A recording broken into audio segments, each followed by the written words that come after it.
Alfred Yankovic of Linwood, California. Though crudely recorded, the original song was well crafted and very funny. To make a long story short, Al has become the most requested and most played artist in the history of our guest show. Please welcome Dr. Demento to the show.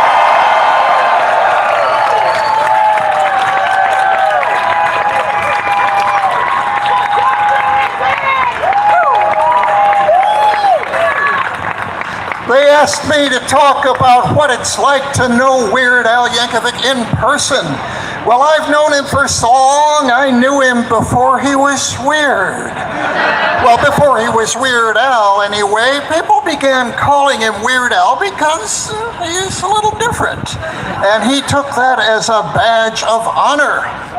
All I can say about that is if more people were weird like him, wouldn't we have a much better world?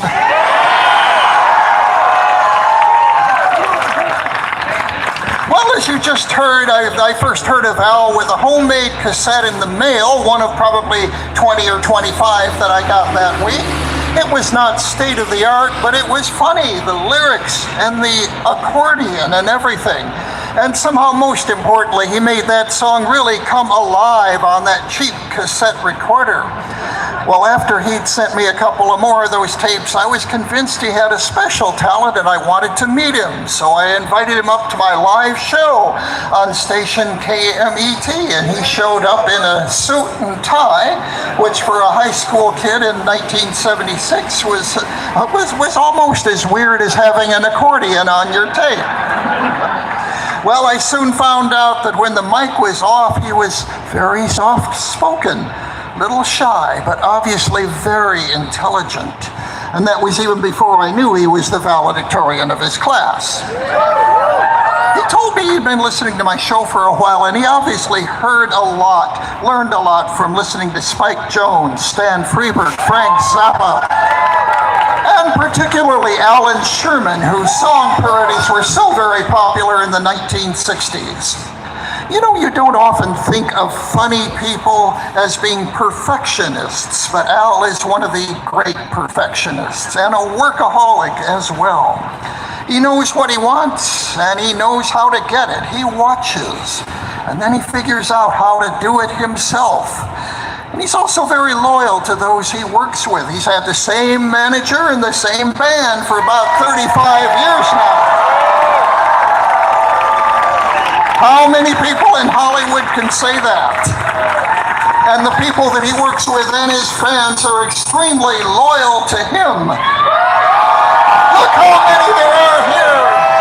Many of the people here have come a very long way to be here today.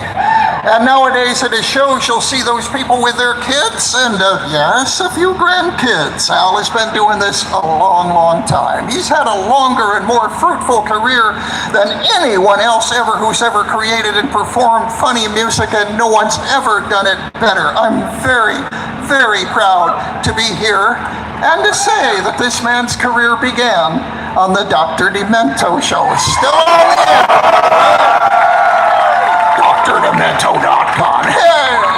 New album, Dr. Demento, covered in punk, but I'm entirely here to salute the greatest, Weird Al Yankovic.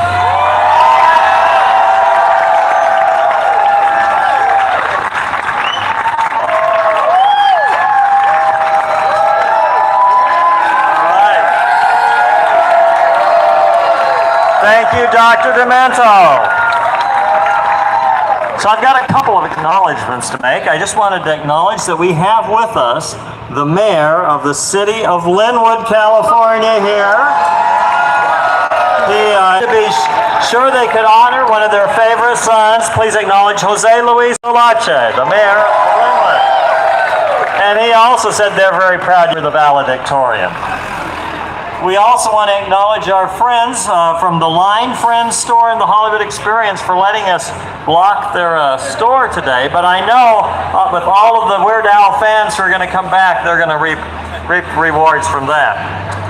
So thank you. Now our next speaker is a writer and actor who hails from Oak Park, Illinois.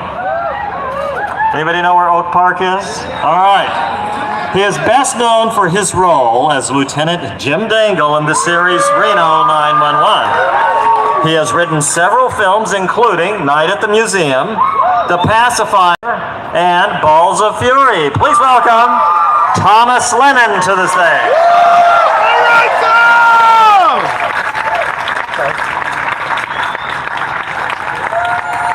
Looking good, Lennon! Wow, packed.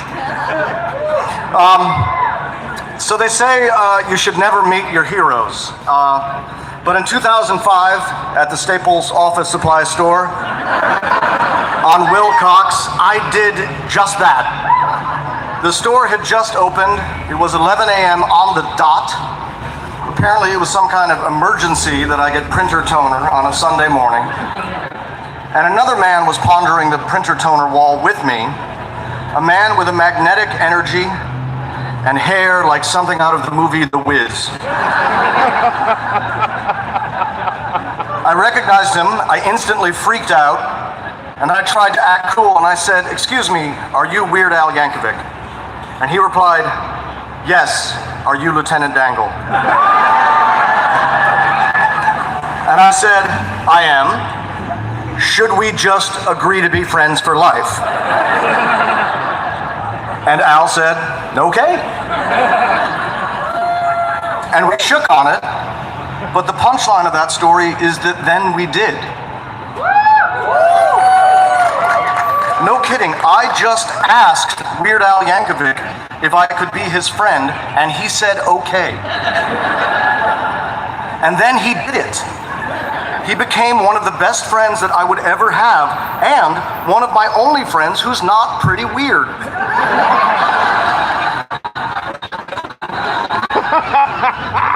And the way that we met says a lot about Al, because the way that you do something is the way that you do everything.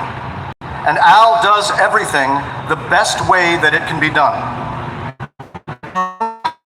With Al, somehow there are not even typos in emails he sends from his phone. Al's knowledge of everything can sometimes make it feel like you're talking to Watson, the IBM supercomputer that won Jeopardy. If that computer had also been to be stupid.